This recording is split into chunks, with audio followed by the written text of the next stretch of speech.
नमस्कार दोस्तों, स्वागत है आपका अपने चैनल जिसका नाम है केवल एग्जाम। इसमें हम जीएस पॉइंटर जो पूर्वावलोकन का आता है उसको कंप्लीट कर रहे थे। साथ ही साथ यह जो वीडियो हम बना रहे हैं वह यूपी पीसीएस 2024 और आरओ री एग्जाम के पर्पज से जीएस में जितने भी क्वेश्चन आता है उसका क्विक रिवीजन की सीरीज के तौर पे स्टार्ट कर रहे थे। तो चलिए प्रारंभ करते हैं, लेकिन उससे पहले अगर आपने अभी तक हमारे चैनल को सब्सक्राइब नहीं किया है जिसका नाम केवल एग्जाम है तो उसको सब्सक्राइब कर लीजिए। वीडियो अच्छे लग रहे हो तो लाइक करिए और अपना सुझाव देने के लिए कमेंट भी करिए। तो इसमें देख रहे हैं आप कि ये पीसीएस के साथ साथ आरओ 2024 के लिए भी इसमें तैयारी चल रही है। ये हमारे जो चैनल है उसका लोगो है, प्लीज सब्सक्राइब जरूर करिएगा। चलिए आगे बढ़ते हैं। ये देखिए, हमने दिल्ली प्रशासन जो था उसको, दिल्ली के बारे में जितने भी थे उसको हमने कंप्लीट कर लिया था पिछले वीडियो में। मध्यकालीन भारत में हम प्रवेश कर चुके थे, सभी राजवंशों को भी हमने देख लिया था। आज जो हमको देखना था वो दिल्ली सल्तनत का प्रशासन देखना था। ये दिल्ली सल्तनत का प्रशासन देखना, इसको मैं और जूम कर लेता हूँ।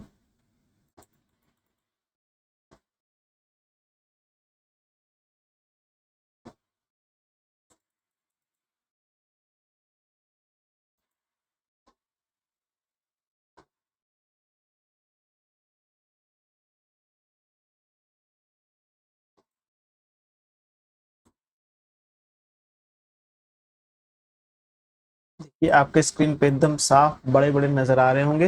हालांकि फोटो में थोड़ा ब्लर इसलिए है कि फोटो खींचते वक्त सही से नहीं आता है उतना स्पष्ट। चलिए प्रारंभ करते हैं। दिल्ली सल्तनत के प्रशासन के बारे में देखना था हमें। अब है इतिहासकार बर्नी ने दिल्ली के सल्तनतों के अधीन भारत में शासन को वास्तव में इस्लामिक नहीं माना है, क्योंकि अधिकतर आबादी इस्लाम का अनुकरण नहीं करती थी। सल्तनत काल का अधिकांश अमीर एवं सुल्तान थे तुर्क वर्ग के। दिल्ली सल्तनत से संबंधित सत्य कथन है। दिल्ली सल्तनत के राजस्व प्रणाली में राजस्व वसूली के प्रभावी को आमिल कहा जाता था। इक्ता प्रणाली अरबों के मौलिक प्रणाली थी। यहाँ की अरबों की मौलिक प्रणाली थी। सल्तनत काल में सैन्य विभाग का प्रमुख दीवाने आरिज कहलाता था। दीवाने आरिज क्या था? सल्तनत काल में सैन्य विभाग का प्रमुख हुआ करता था। इक्ता क्या था? इक्ता एक राजस्व एकत्रित करने की एक व्यवस्था थी। सियासतनामा इक्ता व्यवस्था की जानकारी का सूत्र है। मुफ्ती को इक्ता से एकत्रित राजस्व से सैनिक रखने पड़ते थे। मध्यकालीन भारत के संदर्भ में मध्यकालीन भारत के संदर्भ में आकार की दृष्टि से सही आरोही क्रम है। पहला है सबसे परगना होता था, फिर सरकार और फिर सूबा हुआ करता था। अब विभाग है और संस्थापक और सुल्तान। दीवाने बंदगान फिरोज शाह तुगलक, दीवाने अर्ज बलबन, दीवाने मुख्तार्ज ये अलाउद्दीन खिलजी राजस्व विभाग, दीवाने अमीर कोही मोहम्मद बिन तुगलक कृषि विभाग, दीवाने खैरात फिरोज शाह तुगलक दान विभाग, दीवाने रियासत अलाउद्दीन खिलजी बाजार नियंत्रण का काम। अब कार्य और विभाग और उनके कार्य देख लेते हैं।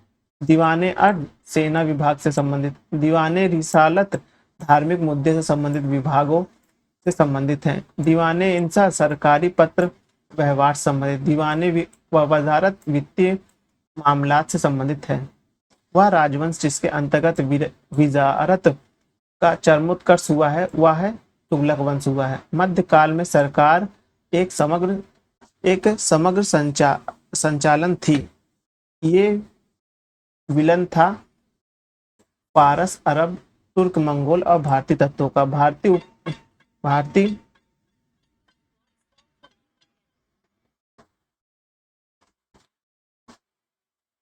भूमि उत्पादन पर रोक लगाने वाले करों को इंगित करते हैं खराज, पुर्स और मुक्तई।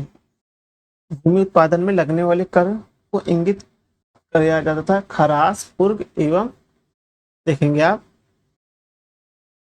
कि मुक्तई के माध्यम से किया जाता था।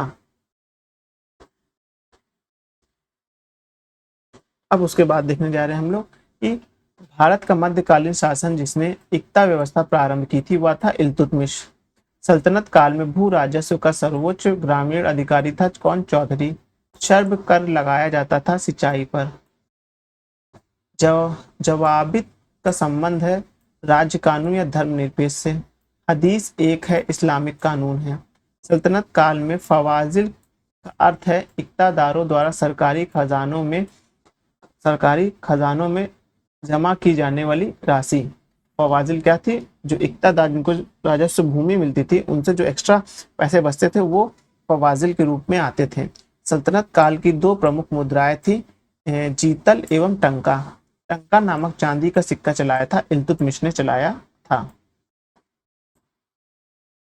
अब आगे देखते हैं सल्तनत काल में सिक्के या टंका शाशगिनी एवं जीतल हैं, क्रमशः चांदी तथा तांबे के हैं।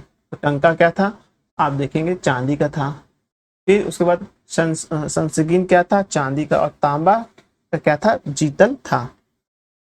अब बगदाद के अंतिम खलीफा का नाम सर्वप्रथम अंकित हुआ था अलाउद्दीन मूसद शाह के सिक्के पर। किसमें? अलाउद्दीन मूसद शाह के सिक्के पर। अब दिल्ली सल्तनत कला एवं स्थापत्य देख लेते हैं।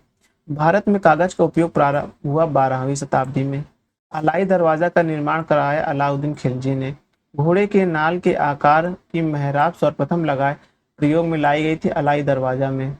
कुतुबुद्दीन ऐबक, इल्तुतमिश, अलाउद्दीन खिलजी तथा फिरोज शाह तुगलक में से वह जिसने कुतुब मीनार के निर्माण में योगदान नहीं दिया था वह था अलाउद्दीन खिलजी ने। वह सुल्तान जिसने कुतुब मीनार की 5वीं मंजिल का निर्माण कराया था वह था फिरोज शाह तुगलक। भारत में प्रथम मकबरा जो शुद्ध इस्लामिक शैली से निर्मित है वह है बलबन का मकबरा। प्रथम वास्तविक मेहराब जिस सल्तनत कालिक स्मारक को दर्शाती है वह है बलबन के मकबरे में। अब भवन और निर्माणकर्ता सुल्तानगढ़ी इल्तुतमिश, लाल महल बलबन, जमात खाना मस्जिद खिज्र खां, 2.5 दिन का झोपड़ा कुतुबुद्दीन ऐबक। इन स्थापत्यों के निर्माण का सही क्रम है कुतुब मीनार, तुगलकाबाद, लोधी गार्डन और फिरोजपुर सीकरी। कीर्ति स्तंभ प्रशस्त के रचयिता हैं अत्रि और महिषा। चित्तौड़ का कीर्ति स्तंभ निर्मित हुआ था राणा कुंभा के शासनकाल में। अब स्थान है और स्थापत है दिल्ली वो कुव्वत है इस्लाम, जौनपुर अटाला मस्जिद, मालवा जहाज महल, गुलमर्ग जामा मस्जिद। अब है वास्तु शैली और संबंधित राजवंश। मेहराब की निचली सतह पर कमल कली की झालर क्या थी? वो खिलजी वंश से। अष्टभुजी मकबरा का उदय हुआ इसमें तुगलक में। स्तंभों में बोधी गोई का प्रयोग हुआ विजयनगर में। झुकी हुई दीवार के साथ विशाल मुख्य द्वार है शार्की का। दिल्ली सल्तनत एवं साहित्य देख लेते हैं। किताब उल हिंद रचना के प्रसिद्ध लेखक का नाम क्या है? अलबरूनी। तूती ए हिंद अमीर खुसरो का जन्म हुआ था कासगंज के पटियाला में। याद रखिएगा, पूछा जाता है ये भी कि तूती ए हिंद किसे कहा जाता है? तो अमीर खुसरो को कहा जाता है। अमीर खुसरो के अग्रगामी की भूमिका निभाई थी, खड़ी बोली के विकास में निभाई थी।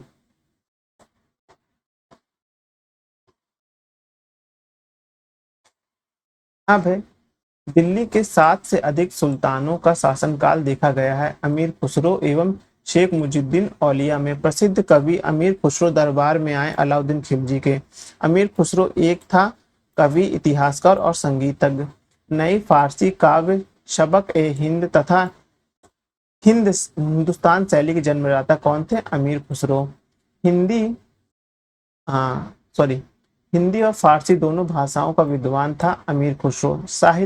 सत्य कथन है कि हिंदू देवी देवताओं तथा मुस्लिम संतों की प्रथाओं और रचना, गीत तथा संग्रह किताब ए नौरस इब्राहिम आदिल शाह द्वारा लिखी गई थी। भारत में कव्वाली की जाने वाले संगीत शैली को प्रारंभिक रूप से आरंभ करता कौन थे? अमीर खुसरो थे। देखिए यहाँ साइड से कट रहा होगा, परेशान जो थे, मैं उसको स्पष्ट बोल दे रहा हूँ।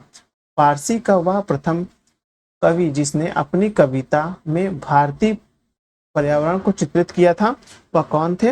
वह अमीर खुसरो थे। तो भारतीय पर्यावरण को चित्रित करने वाले कौन थे? वह अमीर खुसरो थे, ध्यान रखिएगा। तबकात ए नासिरी के लेखक कौन है? मिनहाज उल सिराज हैं। ग्रंथ का कालक्रम क्या है? किताब उल हिंद, पृथ्वीराज रासो, तबकात ए नासिरी और फतेह ए जहांगीर है। वह शासक, वह भाषा जिससे जिसे हिंद सुल्तानों ने संरक्षण प्राप्त हुआ था, वह फारसी भाषा थी। अपभ्रंश शब्द का प्रयोग मध्यकालीन संस्कृत ग्रंथ में हुआ था। इसमें आधुनिक भारतीय भाषाओं के आरंभिक रूपों को इंगित करने वाला अब एक प्रलेख है और रचना है। जियाउद्दीन बर्नी ये कौन थे? तारिक ए फिरोज शाही। हसन निजामी वो कौन थे? ताजुल ताजुल मसीर। मिनहाज उल सिराज क्या थे? तबकात ए कौन थे? नासिर थे। याहिद बिन अहमद क्या थे? वो थे तारिक ए मुबारक शाही। अमीर खुसरो क्या थे? ये वो खजाई उल पतूल थे। जियाउद्दीन बर्नी क्या थे? ये फतेह ए जहांदारी थे। मुल्ला दाऊद कौन थे? चंदायान। दामोदर कवि कौन थे? पद्मावती कथा के। सोमनाथ राग राग विबोध। अमीर खुसरो आशिक। तारिक ए फिरोज शाही, शम्स ए सिराज अफीफ। तुगलक का नामा अमीर खुसरो। हुमायूं नामा गुलबदन बेगम। तारिक ए हिंद किताब उल हिंद कौन किसकी थी? वो अलबरूनी की थी। तारिक ए दिल्ली खुसरो की थी। रेहला इब्ने बतूता ने लिखा था, जो मोहम्मद बिन तुगलक के शासनकाल में आया था। कहाँ से आया था? मोरक्को से आया था। किस सन में आया था? 1332-33 में आया था। अब है हकाइब ए हिंद, ये अब्दुल वहीद बलीग्रामी। तहजीब अखलाल वो थे इब्न मिस्काइविस। कंजूल कंजूल तिराज कौन थे? बैलक अल कवायबी। जवामिल हिकायत कौन थे? सिया बदरुद्दीन मोहम्मद औफी। फवाद कौन थे? अमीर हसन अल खिलजी। बख्तियार खिलजी के बिहार आक्रमण का पहला विवरण मिलता है तबकात ए नसीर में मिलता है।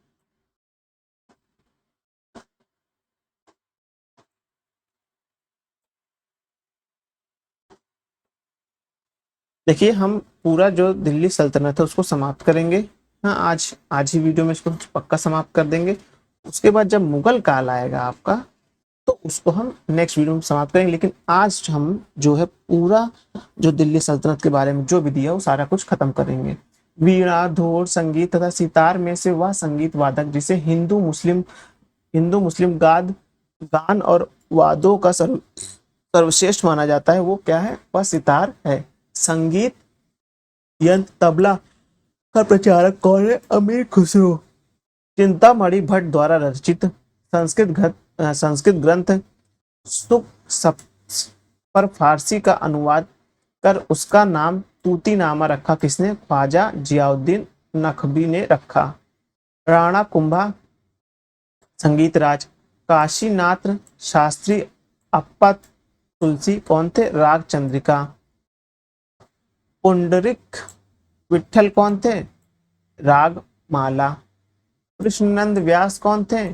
वो थे, आप देखो उनकी संगीत क्या थी? ग्रंथ या संगीत? राग कल्पद्रुम। ग्रंथ और रचयिता देख लेते हैं। रस कमोदी श्रीकंठ। राग विबोध सोमनाथ। फिर उसके बाद देखेंगे चतुर्दांगी प्रकाशिकी वेंकटरमन। पुस्तक और लेखक रस पंचायधी नंददास। चैतन्य भागवत वृंदादास। चैतन्य मल्ल जयनंद। भक्ति रत्नाकार नरहीर चक्रवर्ती। दिल्ली का वह सुल्तान जिसने अपना संस्करण लिखा था वह था फिरोज शाह तुगलक ने लिखा था, स्मरण लिखा था। अब दिल्ली सल्तनत की जो विविध क्वेश्चन आए वो देख लेते हैं। भारत में पोलो खेलने का प्रचलन किया किसने? तुर्कों ने। दस्तान बंदना कहलाती है उमेला। उलेमा।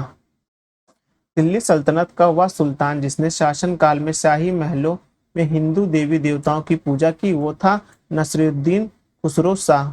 यात्री और लेखक देख लेते हैं, यात्री और देश देख लेते कहाँ कहाँ का। मार्को पोलो इटली से आया था, अब्दुल रजाक ईरान से आया था, नुनीज पुर्तगाली था। अब सुल्तान है और राज्य है। बहादुर शाह गुजरात का था, चंदा बीबी बीजापुर, रजिया सुल्तान दिल्ली, बाज बहादुर मालवा। यात्रियों के भारत आगमन के अनुक्रम अलबरूनी, इब्ने बतूता, उसके बाद ट्रेवनियर और मनुची हैं। दस्तार बंदान कहलाता है उलेमा। भारतीय इतिहास के संदर्भ में कुल्हा दास कहलाए हैं सैयद। चुंबकीय दिशा सूचक का भारतीय महासागरों में प्रयोग की प्रारंभिक सूचना दी थी, किसने दी थी? सदरुद्दीन मोहम्मद औफी द्वारा। अपन अपने लगभग 30 वर्ष के व्यापक यात्री जीवन में उसने पूर्वी गोलार्ध में विस्तृत भूभाग की यात्रा की। उस विशाल भूभाग को देखते जिसे आज कोई 44 देश आते हैं और कुल मिलाकर लगभग 73,000 मील की दूरी चलकर पार किया। पूर्व पूर्व आधुनिक काल की संसार का सबसे बड़ा वह यात्री जिसका वर्णन ऊपर के अवतार में किया गया था वह कौन है? इब्ने में तूता। कहाँ का था वो दक्षिण अफ्रीका का था। देश मोरक्को नाम है उसका, जिस देश का। अब है कृष्णदेव राय अमुक्त माल्यद ग्रंथ का नाम था। महेंद्र वर्मन वह मत विलास प्रसनन। भोजदेव कौन थे वो? सम्रांगण सूत्राधार। सोमेश्वर कौन है? मानसोलस। घटनाओं का सही कालक्रम देख लेते हैं। कुतुब मीनार का निर्माण, फिरोज तुगलक की मृत्यु, पुर्तगाल का भारत आगमन, विजयनगर में कृष्णदेव राय का शासनकाल। घटनाएं एवं उनका सही क्रम कालक्रम देख लेते हैं। तराइन का द्वितीय युद्ध, जियालुद्दीन खिलजी की हत्या, फिर है अफगानपुर षड्यंत्र, मोहम्मद तुगलक द्वारा राजधानी का स्थानांतरण है। अब है सती प्रथा, बाल विवाह तथा जौहर प्रथा में से वह प्रथा जिसकी शुरुआत राजपूतों के समय हुई वह थी जौहर प्रथा। ये जौहर प्रथा आपको जो मूवी आई थी पद्मावत उसमें देखने को मिलेगा।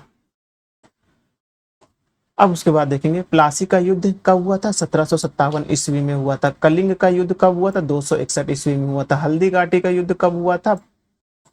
1576 ईस्वी में हल्दी घाटी का युद्ध हुआ था। तराइन का द्वितीय युद्ध कब हुआ था? 1192 में हुआ था। चंदावर का युद्ध कब हुआ था? 1194 में। तैमूर का आक्रमण कब हुआ था? वो हुआ था 1398 में। तालीकोटा युद्ध कब हुआ था? 1565 में। घाघरा का युद्ध कब हुआ था? 1519 में। शासक और प्रमुख कार्य अकबर, आइन ए दहसाला, उसके बाद मोहम्मद तुगलक, प्रतीक मुद्रा, इल्तुतमिश चहलगामी अमीर, शेरशाह सड़क ए आजम कहा जाता है। अब उसके बाद देखेंगे वर्तमान सड़क ए आजम किसे कहेंगे? नितिन गडकरी को कह सकते हैं। अब उसके बाद देखेंगे मध्यकालीन भारत में शब्द पणम निर्देशित करता है सिक्के को। उसके बाद मध्यकालीन भारत में शब्द पणम याद रखिए क्या है? सिक्के के लिए है। खरीदादार कौन था? फरमानों को बेचने वाला अधिकारी। दिल्ली सल्तनत का वह वंश जिसने सबसे कम समय तक शासन किया हुआ था खिलजी। आईने उल मुल्क मुल्तानी ने जिस शासकों के अधीन सेवा की थी वे हैं अलाउद्दीन खिलजी, मोहम्मद बिन तुगलक और फिरोज शाह तुगलक। वह मध्यकालीन विद्वान या लेखक जो जैन धर्म के अनुयायी थे वो हेमचंद सूरी थे। अब है मध्यकालीन भारत में महतर और पट्टिकिल पदनाम प्रयुक्त होते हैं ग्रामीण मुखिया के लिए, ध्यान रखिएगा। वो 13वीं और 14वीं शताब्दी में भारतीय कृषक खेती नहीं करते थे, मक्का की खेती नहीं हुआ करती थी। अब देखने जा रहे हैं उत्तर भारत एवं दक्कन के प्रांतीय राजवंश जो थे मध्यकालीन भारत में, हाँ, सल्तनत काल में, तो वो खिलजी वंश के बाद या जो पूरा 500-600 वर्ष का था उसके दौरान देखेंगे। जौनपुर नगर स्थापित किया था मोहम्मद बिन तुगलक की स्मृति में। जौनपुर नगर की स्थापना की थी फिरोज शाह तुगलक ने। शर्की सुल्तानों शर्की सुल्तानों के शासनकाल में पूर्व का सिराज कहा जाता था जौनपुर को। यह एक अच्छा खासा शिक्षा का केंद्र हुआ करता था।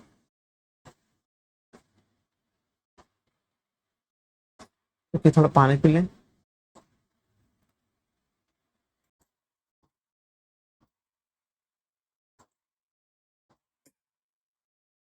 जौनपुर को शर्क राज्य का अंतिम शासक कौन था? हुसैन शाह। कश्मीर का शासक जो कश्मीर का अकबर कहा जाता था जैनुल आबदीन के नाम से था। जैन उल आबदीन मोहम्मद बिन तुगलक, हुसैन शाह शर्की तथा अकबर में से वह शासक जो सर्वप्रथम जजिया को समाप्त किया था वह था जैनुल आबदीन। जैनुल आबदीन द्वारा पूरी की गई कश्मीर की जामा मस्जिद की प्रभावकारिता विशेषताओं में शामिल है उसका बुर्ज, बौद्ध बौद्ध पैगोडा,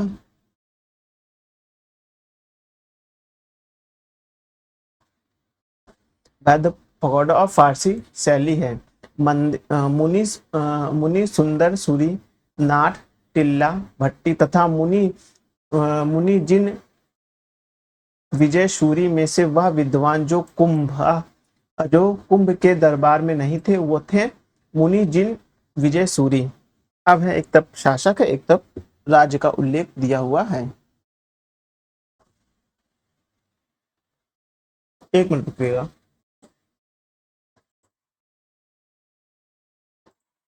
देख लेते हैं। राजा हमीद मेवाड़ के हैं, राजा चुंडा मारवाड़ के, मलिक राजा फारूकी खानदेश के, मलिक सरदार ख्वाजा जहां जौनपुर के। मध्यकालीन भारतीय राज्य और वर्तमान क्षेत्र देख लेते हैं। चंपक कहाँ का है? चंबा हिमाचल का। दुर्गर जम्मू का। कुलूत ये है कुल्लू हिमाचल का। बहरीन राज्य की स्थापना की थी अलीगढ़ हसन ने। बहरीन राज्य की स्थापना की थी 1347 ईस्वी में यानी कि 14वीं सदी में। बहरीन राज्य की प्रथम राजधानी थी गुलबर्ग। आदिल शाही बीजापुर, कुतुब शाही गोलकुंडा, निजाम शाही अहमदनगर, शर्की शाही जौनपुर। अब है मुस्लिम शासकों में से वह जिसने उसकी धर्मनिरपेक्षता में आस्था के कारण उसकी मुस्लिम प्रजा जगत गुरु कहकर पुकारती थी। इब्राहिम आदिल शाह। यह इंपॉर्टेंट क्वेश्चन है। जगत गुरु के नाम से कौन थे? इब्राहिम आदिल शाह। किताब ए नौरस नामक पुस्तक के लेखक कौन थे? इब्राहिम आदिल शाह द्वितीय। अहमदनगर के निजाम शाही वंश का अंत हुआ। अहमदनगर को मुगल साम्राज्य में मिलाकर हुसैन शाह को आजीवन कारावास दे दिया गया था। अब्बास बहादुर मालवा के थे, कुतुब शाह गोलकुंडा के, सुल्तान मुजफ्फर शाह गुजरात के, यूसुफ आदिल शाह बीजापुर के। वंश और राजधानी काकतीय, वारंगल, होयसल, द्वार समुद्र, यादव, देवगिरी, पांड, कोरकई तत्पश्चात मुद्रा। गोलकुंडा को वर्तमान में कहा जाता है हैदराबाद। गोलकुंडा को वर्तमान में क्या कहा जाता है? हैदराबाद कहा जाता है। या ऐसे पूछ लेगा गोलकुंडा का 12वीं शताब्दी या 11वीं शताब्दी के मध्य में क्या नाम था, तो गोलकुंडा का नाम जो था वो वर्तमान नाम उसका हैदराबाद है। महिला शासक रुद्रमा देवी संबंधित काकतीय राजवंश से हैं। होयसल स्मारक पाए जाते हैं कहाँ? हेलिबिस और बेलूर में।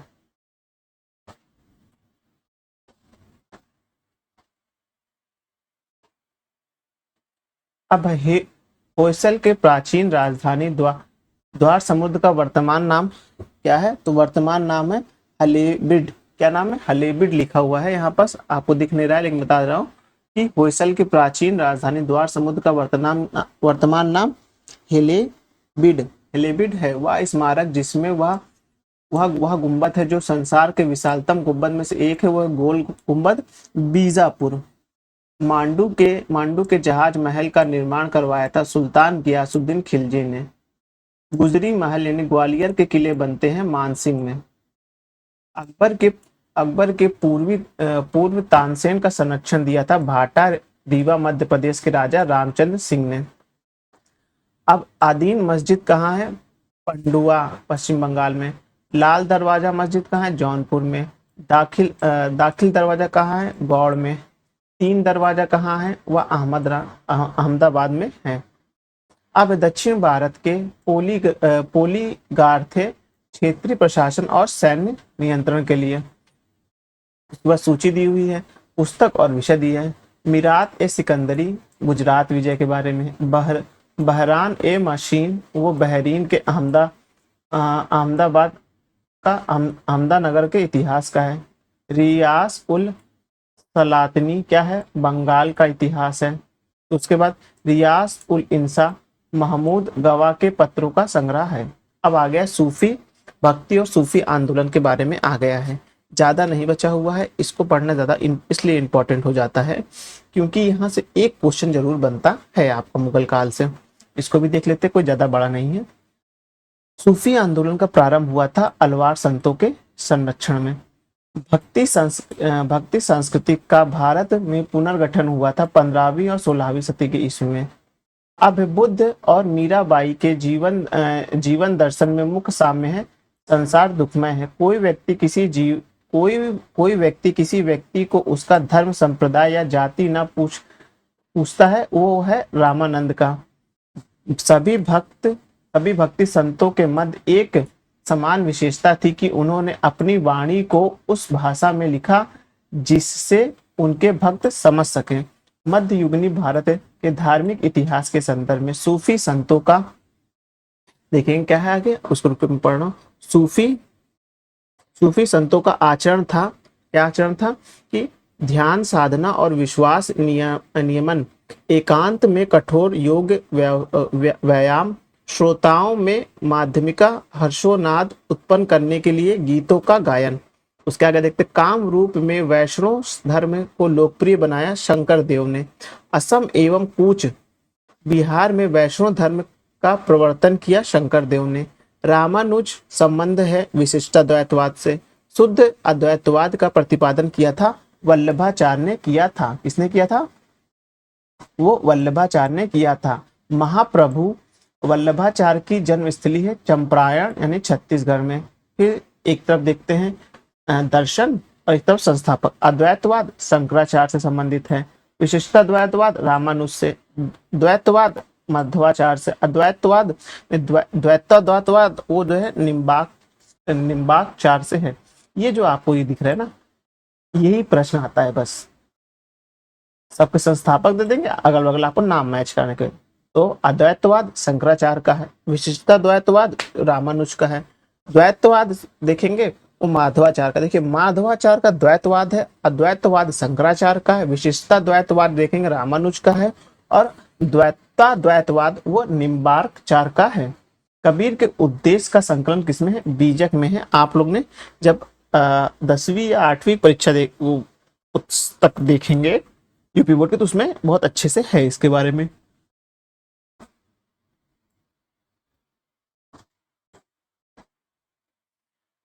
अब आगे देखेंगे पुष्ट मार्ग के दर्शन का प्रतिपादन किया था वल्लभाचार्य ने।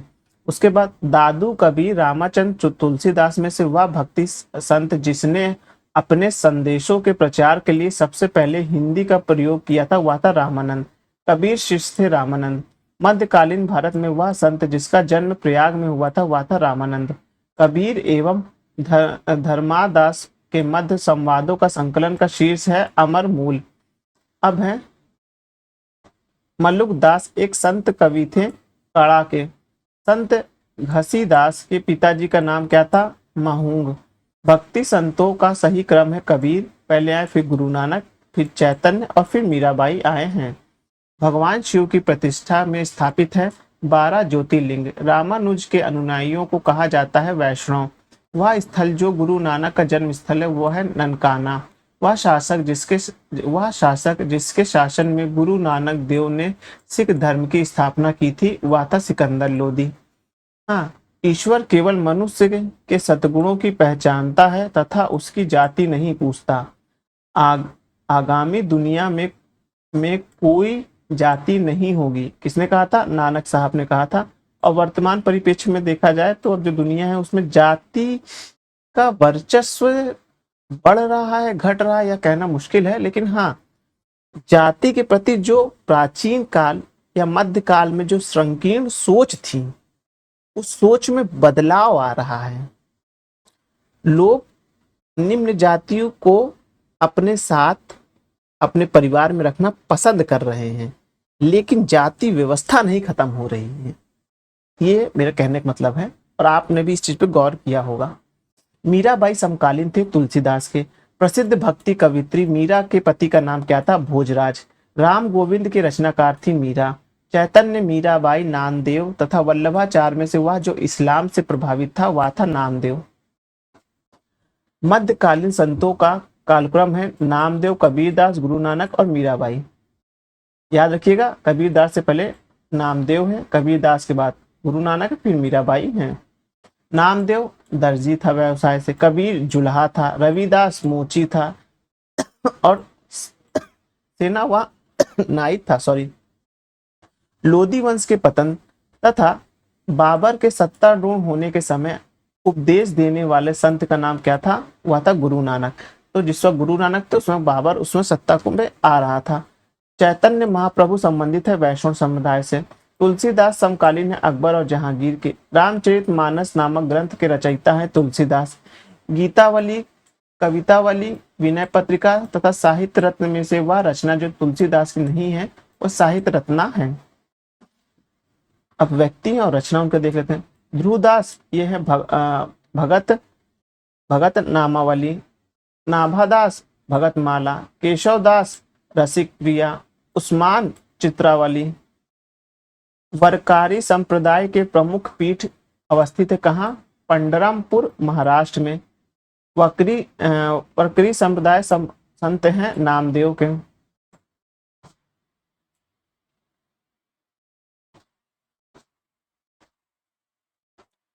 अब है भक्त तुकाराम जिसे मुगल सम्राट के समकालीन थे, वहां है जहांगीर। नागा अर्जुन, तुकाराम, सत्यराज तथा वल्लभाचार्य में से वह जो भक्ति के आंदोलन के प्रवर्तक नहीं थे वह थे नागार्जुन। सत्य कथन है मध्यकाल में संगीत का संस्कृत में लेख, कई अन्य पुस्तकों की फारसी में अनुवाद किया गया है। प्रारंभिक चित्त सूफी संगीत सभाओं में समा कहा जाता था। वे शौकीन थे। भारत के चिश्ती संप्रदाय के प्रथम सूफी संत थे वो शेख निजामुद्दीन औलिया। ये इंपॉर्टेंट क्वेश्चन है, ध्यान रखिएगा।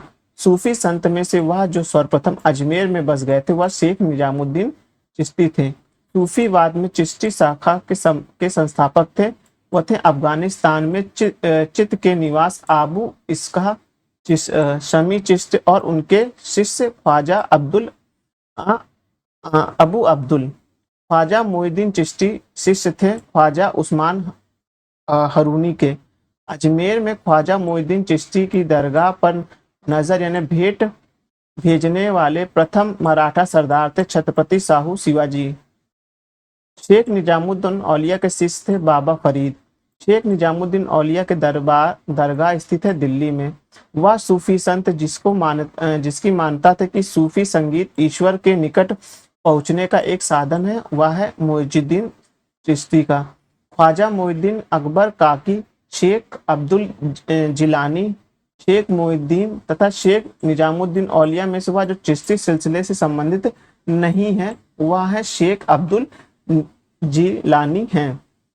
भारत का शादी कहा गया है अमीर हसन को। ये इंपॉर्टेंट है, ध्यान रखिएगा। उसके बाद जलालुद्दीन खिलजी, अलाउद्दीन खिलजी, गयासुद्दीन तुगलक तथा मोहम्मद बिन तुगलक में से वह सुल्तान जिसने निजामुद्दीन औलिया के भेंट करने से इनकार कर दिया था वह था अलाउद्दीन खिलजी।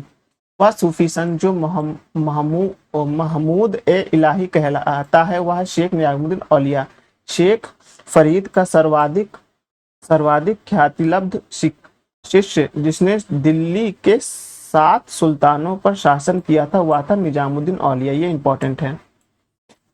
शेख मुजाहिद्दीन चिश्ती, कुतुबुद्दीन बख्तियार काकी, फरीद दुनी गंज ए शकरा तथा शेख निजामुद्दीन औलिया में से वह सूफी संत जिसके विचारों में सिखों के धर्म ग्रंथ आदि ग्रंथ की संकलन किया गया था वह था फरीदुद्दीन गंज ए शक्कर। उसके बाद प्रसिद्ध संत सलीम चिश्ती रहते हैं फतेहपुर सीकरी में। शेख अल हिंद की पदवी प्रदान की गई थी शेख सलीम चिश्ती को। अब शेख मुइजुद्दीन चिश्ती अजमेर के हैं। शेख बुरहान दुन गरीब कहाँ के हैं? दौलताबाद के। शेख मोहम्मद हुसैनी कौन है? गुलबर्ग के। शेख निजामुद्दीन औलिया कहाँ के हैं? वो दिल्ली के हैं। एक मिनट खुलने दीजिए। संत कवि है और संप्रदाय ख्वाजा मोहिउद्दीन चिश्ती चिश्ती सिलसिले से। शेख अहमद सरहिंद वो नक्शबंदी से हैं। दारा शिको वो कादिरिया से हैं। शेख सलाहुद्दीन वो सुहरावर्दी से हैं। शेख अहमद सरहिंद समकालीन है अकबर एवं जहांगीर के। शेख नसरुद्दीन चिराग एक दिल्ली शिष्य हैं शेख निजामुद्दीन औलिया के। शेख सलीम चिश्ती समकालीन है अकबर के। भारत में सूफियों की कादिरी पद्धति सबसे पहले शुरू की थी शेख नियामतुल्ला और मखदूम मोहम्मद जिलानी द्वारा। सूफीवाद के सिलसिले में वह जो संगीत के विरुद्ध था वह था नक्शबंदी। शेख अबाउलुद्दीन जकारी मानते थे सोहरावर्दी संप्रदाय को। हठ योग अपनाया था नाथपंथी और सूफी संतों ने। अब उसके बाद है अति कट्टर पंथ सूफी संप्रदाय था नक्शबंदी। सूफियों में से वह जिसने कृष्ण को औलिया के रूप में माना वह थे शाह मोहम्मद गैस। उलेमा खानकाह शेख और शमा में से वह जिसका संबंध सूफीवाद से नहीं है वह है उलेमा। कृष्ण जीवन परक प्रेम वाटिका काव्य की रचना की थी रसखान ने। 12 मासा की रचना की थी मलिक मोहम्मद जैसी ने। अब मध्यकालीन कवि और रचनाएं देख लेते हैं। मुल्ला दाऊद चंदायान, दामोदर कवि पद्मावती कथा, सोमनाथ राग विभो, अमीर खुसरो आशिका। प्रतिवर्ष प्रसिद्ध सूफी संत हाजी वरीज अली शाह की मजार का मेला लगता है कहाँ? देवा शरीफ में। क्राइस्ट का जन्म हुआ था बेथलेहम में। ईस्टर त्योहारों के पीछे ईसाइयों की भावना है। इस दिन ईसा पुनर्जन्मित हुए थे। ईस्टर त्योहार से मतलब कि इस दिन जो ईसा मसीह दोबारा जीवित हुए थे। वह ईसाई संत जो पशु पक्षियों से प्रेम के लिए विख्यात है वो है असीसी के संत फ्रांसीसी। अब है ईसाइयों का गुड फ्राइडे मनाया जाता है ईसा मसीह को सूली पर चढ़ाए जाने के स्मरण में। तो आपको पता है आज गुड फ्राइडे भी है। देखिए क्वेश्चन भी आ गया कैसा कि एक मिलाव है कि आज गुड फ्राइडे है उसका हम लोग ने क्वेश्चन पढ़ा। तो किस लिए मनाया जाता है गुड फ्राइडे? इस दिन ईसा मसीह को सूली पर चढ़ाया गया था। तो चलिए ये वीडियो यहाँ समाप्त करते हैं। अब इसके बाद नेक्स्ट वीडियो में हम मुगल वंश के बारे में पढ़ेंगे। चलिए धन्यवाद।